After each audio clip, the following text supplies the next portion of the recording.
Carl Jung identified 8 signs of an extremely rare personality type. And if you recognize even half of these traits, you're part of what I call the psychological elite. In his decades of research, Jung found that fewer than 5% of people ever develop what he described as differentiated consciousness, a way of experiencing reality that most humans never even get close to. But here's the strange part.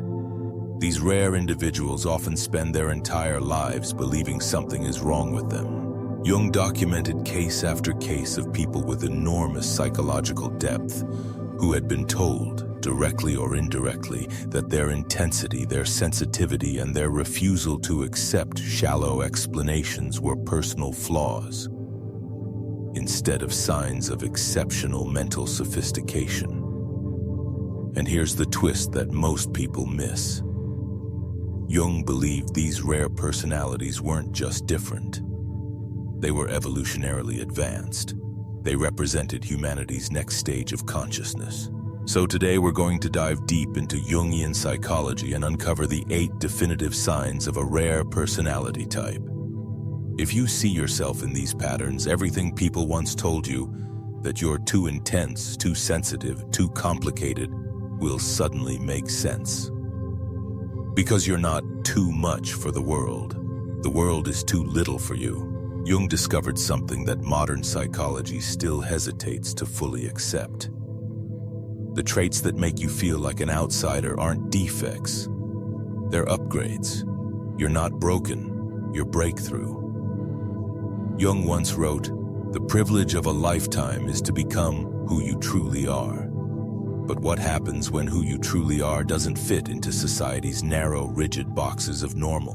What if your intensity, your depth, your refusal to settle for surface-level existence are not weaknesses, but evidence of what I call advanced psychological architecture?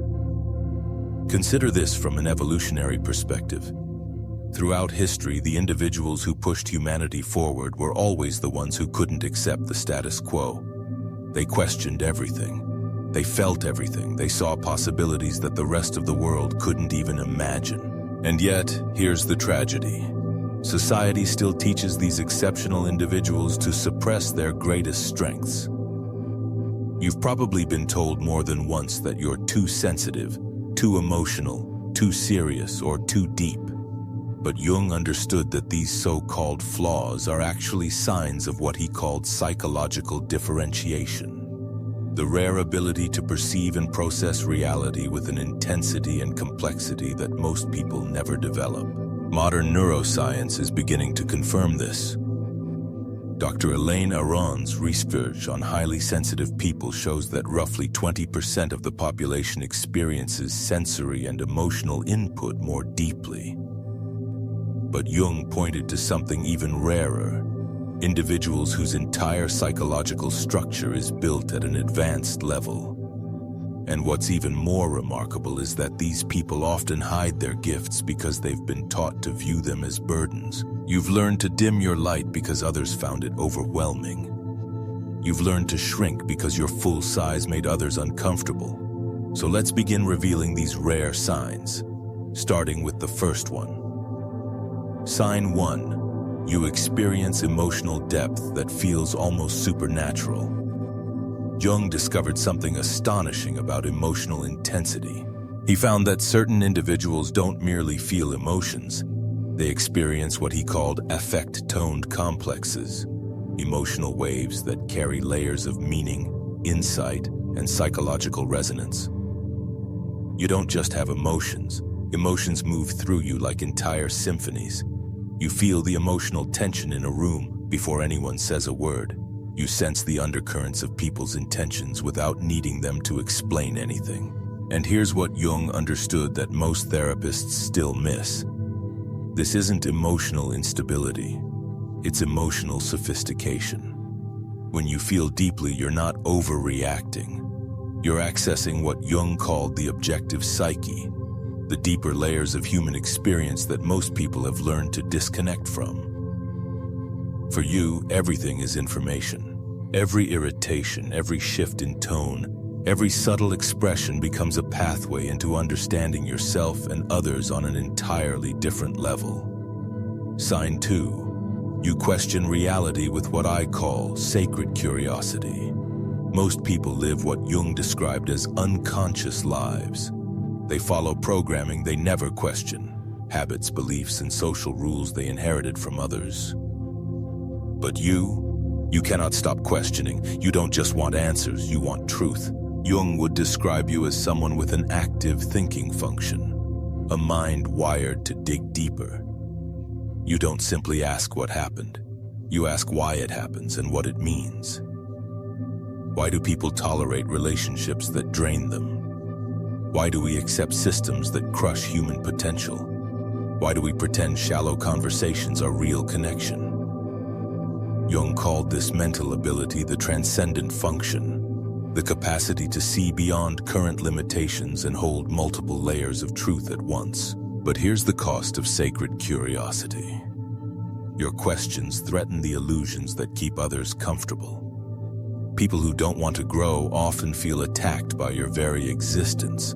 They accuse you of being too much, too intense, or too analytical, simply because your questions disrupt their psychological comfort zone. If you've ever been told you think too deeply, it's not a flaw, it's a sign. Sign 3. You've developed what I call conscious independence. Jung said, the most terrifying thing is to accept oneself completely. Rare personalities learn to do this early, usually because life forced them to. According to Jung's observations, many rare individuals develop individuated consciousness earlier than most, often due to adversity, isolation, or being misunderstood. People assume your independence is a defense mechanism. It isn't. It's an achievement. You learned early that relying on others for validation is psychological quicksand. You built your identity from the inside out. You stood up, often alone, and created a sense of self that cannot be taken away by someone else's disapproval, absence, or misunderstanding. This process is what Jung called individuation, the lifelong journey toward inner wholeness. Most people avoid it because it forces them to confront their shadows. But you pushed through the discomfort and found clarity. Your solitude isn't loneliness, your solitude is sanctuary. Sign 4. You possess what I call hyperperceptive awareness. Jung revolutionized psychology by recognizing intuition as a real psychological function. He described it as perception via the unconscious, the ability to see possibilities and patterns before they emerge consciously. You don't just observe people, you read them. You notice micro-expressions, energy shifts, tensions beneath the surface, the meanings in the silence. You see the story behind the behavior. You hear the truth behind the words. This is not paranoia. This is psychological sensitivity operating at advanced levels. But Jung warned, if you don't protect this sensitivity, you will burn out. You become the emotional regulator for everyone around you. You become the unassigned therapist in every room. You carry burdens that aren't yours. Sign 5. You crave meaning over everything. Jung said, the privilege of a lifetime is to become who you truly are. But only rare individuals actually live that truth. Your psyche rejects inauthenticity. It simply won't let you pretend. You can't live for external approval. You can't participate in shallow conversations. You can't chase goals that lack soul. Your psychological makeup demands depth, alignment, and authenticity. But Jung discovered something even more fascinating about people who prioritize meaning. They often become what I call evolutionary catalysts. When you refuse to live a shallow life, you unconsciously force others to confront their own inauthenticity. Your presence alone becomes a mirror. It exposes what other people have been avoiding within themselves. And sometimes people resent you for it. They don't resent you. They resent the truth your existence reflects back at them. Sign 6. You've outgrown people and environments repeatedly. Jung once wrote, the greatest tragedy of a family is the unlived lives of the parents. But what happens when you refuse to live an unlived life? What happens when you choose authenticity over tradition, expansion over comfort? You grow, and when you grow, you shed. Jung called this process psychological death and rebirth, the shedding of outdated identities and the emergence of a more aligned self. Rare individuals go through this cycle more than most. Because while others cling to familiarity, you move toward transformation. This means you've probably experienced something difficult. People who once knew you don't know you anymore. And it's not because you became difficult or distant. It's because you outgrew the version of yourself they were comfortable with. When you were shrinking, they recognized you. When you were people-pleasing, they liked you. When you suppressed your truth, they accepted you. But the moment you expanded authentically and unapologetically, you disrupted the roles they expected you to play. And this is where Jung's insight becomes crucial. Psychological evolution is irreversible. Once you awaken, you cannot go back to sleep. You cannot unknow what you know. You cannot unsee what you've seen. You cannot fit into spaces that require you to disconnect from your soul. If people around you keep saying you've changed, the truth is, you've simply stopped dimming your light, and they're not used to seeing you fully illuminated. That's why I always tell rare individuals, if your growth makes others uncomfortable, comment, "My evolution is not negotiable." Sign 7. You create what I call transformational presence. Jung once said, "The meeting of two personalities is like the contact of two chemical substances. If there is any reaction, both are transformed. But what if you're the type of person whose presence always initiates transformation, even when you don't try?" Jung identified a rare psychological capacity he called holding space. The ability to be so present, so authentic, so deeply attentive that people feel safe enough to reveal truths they've never spoken aloud. You don't force change. Your authenticity activates it. When people talk to you, they feel seen, not judged, not analyzed, seen. You don't listen to respond. You listen to understand the part of them they've never understood themselves. You read what their words are trying to hide. You catch the tremble in their voice before they feel it. You sense what they can't articulate. And because of this, something powerful happens. People transform in your presence, but there's a hidden cost that Jung warned about. People with this gift often become emotional anchors for everyone else. They hold space for others so effortlessly that no one thinks to hold space for them. Jung called this helper syndrome, an unconscious pattern where rare individuals sacrifice their own emotional needs because they're so accustomed to carrying everyone else's. The solution isn't to stop caring. The solution is discernment. You must learn who deserves access to your presence, because not everyone does. Sign 8. You sense a purpose that you can't fully define yet. Jung said, "Your vision becomes clear only when you look into your heart. Who looks outside dreams, who looks inside awakens." And you have been awakening for a long time. Even if your life doesn't feel figured out, there's a quiet knowing inside you, a sense that you are meant for something beyond the ordinary, something only you can bring into the world. Jung described this as the transcendent function, the inner drive toward individuation and purpose. For rare personalities, this sense of calling can feel both inspiring and frustrating. You feel pulled towards something meaningful, even if you don't know exactly what it is yet. But here's the important truth Jung discovered. Your purpose is not random. Your purpose is not vague. Your purpose is potential seeking expression. And when people like you ignore this calling, they don't just feel dissatisfied. They develop symptoms, anxiety, depression, a sense of meaninglessness. Jung explained that living out of alignment with your type creates inner conflict that no external achievement can fix. This purpose you feel isn't about fame or recognition. It's about alignment, living in harmony with your deepest nature. The 3 stages of rare psychological development. Jung identified distinct stages that rare individuals move through. Understanding these stages can help you know where you are in your own evolution. Stage 1. The unconscious outsider. You feel different, but you don't know why. Your traits feel like flaws. You try to fit in. You try to be normal. And the more you try, the more disconnected you feel. Jung observed that people in this stage often develop persona rigidity. They build a mask so polished and so socially acceptable that they lose touch with their authentic identity.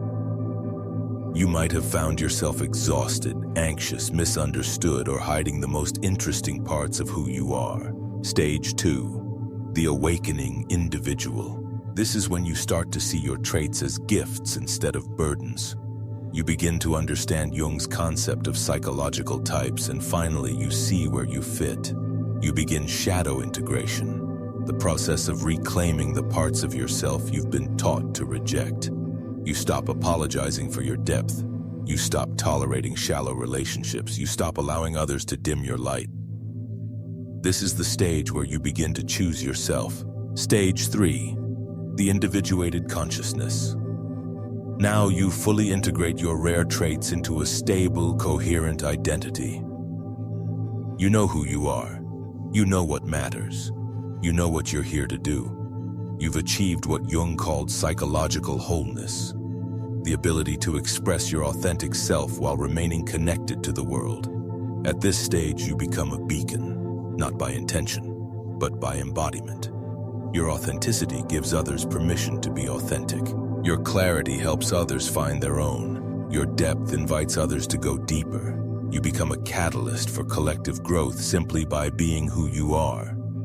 If you recognize yourself in this description, comment, "I am psychologically rare and proud." The shadow forces that sabotage rare individuals. But Jung also issued a warning. The more evolved the personality, the more dangerous its shadow. Even the rarest, most advanced individuals carry unconscious patterns that can trap them. Let's break these down. 1. The superiority shadow. This is when your rarity makes you feel above others. Jung warned that this leads to arrogance, isolation, and psychological inflation. The belief that rarity equals superiority. It doesn't. It equals responsibility. 2. The messianic shadow. This is the belief that it's your duty to save everyone around you. Jung saw this as a path to burnout, resentment, and emotional exhaustion. You're here to inspire, not rescue, to guide, not carry. 3. The martyrdom shadow. This is the belief that being rare means being destined to suffer, that your depth requires sacrificing happiness, comfort, or connection. It's untrue. Your rarity is not meant to imprison you. It's meant to liberate you. But they cannot reciprocate it. This relationship dynamic drains rare individuals because you end up over-functioning while they underfunction. 2. The light dimmers. These are the people threatened by your depth. Your authenticity makes them uncomfortable because it exposes their own inauthenticity. They constantly tell you to tone it down. Be more normal, not be so intense, not take life so seriously. To them, your fullness feels like a threat, so they try to shrink you, control you, contain you, make you more manageable. They're not consciously malicious, they're psychologically overwhelmed, but being around them is like trying to breathe through a straw. 3. The light matchers. These are the rare ones, booms. The people who've done their own inner work. They don't need to feed on your energy or dim your light. They meet you at your depth. They match your honesty. They understand your intensity because they carry their own. These relationships feel liberating, expansive, alive. Jung believed that rare individuals thrive only when surrounded by people who possess psychological sovereignty, those who are grounded in themselves and not threatened by authenticity. Jung's most important insight: psychological discrimination. Jung said that one of the greatest signs of psychological maturity is the ability to discern who is capable of an authentic relationship and who is seeking something else. Not everyone can handle your depth. Not everyone deserves your presence. Not everyone is equipped to meet you where you are. Psychological discrimination is the skill of recognizing who drains you, who dims you, who matches you, and who elevates you. The more rare you are, the more essential this skill becomes. The responsibility of being rare. Jung believed that with rare psychological architecture comes responsibility. You're not just different for your own benefit, you're different in service of something larger. He wrote that individuals with advanced consciousness act as bridges between the unconscious and the conscious. Through your depth, your questions, your refusal to accept shallow answers, you help humanity grow. This is why you can't tolerate superficial conversations. You can't stand manipulative dynamics. You can't settle for relationships without depth. You can't accept systems that crush human spirit. Your psyche isn't being dramatic, it's being evolutionary. You were designed to see what others ignore, to question what others accept, to feel what others suppress, to grow where others remain comfortable. Your dissatisfaction isn't failure, it's guidance. The danger Jung warned about: psychological inflation. Jung issued one last warning for rare personalities. The danger of believing rarity means superiority.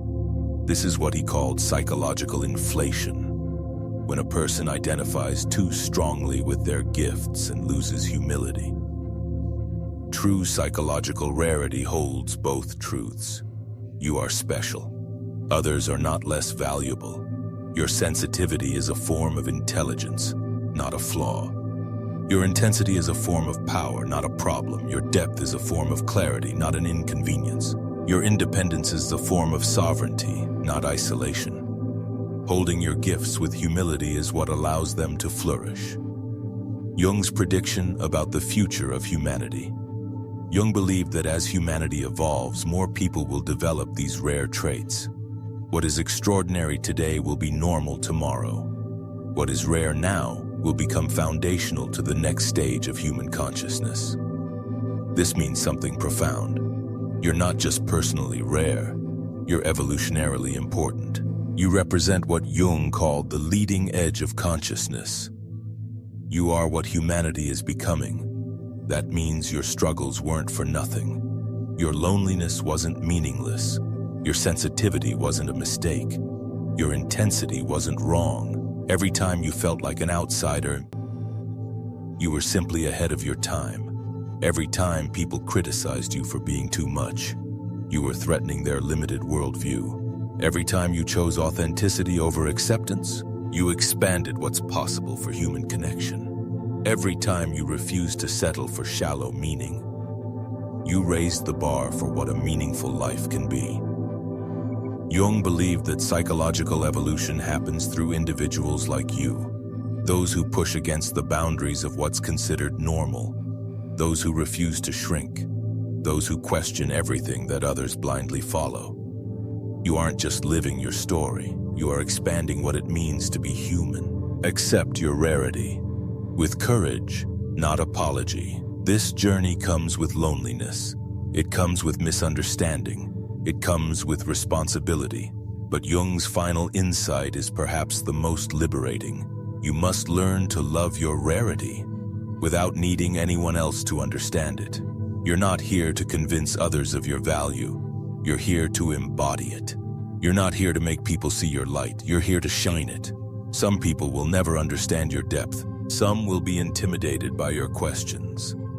Some will try to shrink your intensity. Some will misinterpret your sensitivity. But Jung found that people who fully embrace their rarity eventually become magnets for others who are ready to awaken their own. You don't need everyone. You need the few who can match your consciousness. And together, you build a life that feels like truth. Your work is not to shrink, it's to evolve. The world needs your questions. The world needs your depth. The world needs your refusal to settle. The world needs your authenticity, but you must give these gifts consciously, strategically, sustainably. You must be both powerful and protective, both open and discerning. Jung said, "The most terrifying thing is to accept oneself completely," but you're doing exactly that. And when you do, you give others permission to accept themselves too. Remember the 8 signs. Your emotional depth is intelligence. Your questioning is insight. Your independence is sovereignty. Your awareness is intuition. Your craving for meaning is alignment. Your evolution is natural. Your presence is transformational. Your purpose is awakening. If even half of these resonated with you, you're not just different. You're part of what Jung believed was humanity's next evolutionary step. You are one of the rare individuals pushing our species toward greater awareness, deeper truth, and more conscious living. Your intensity is not too much.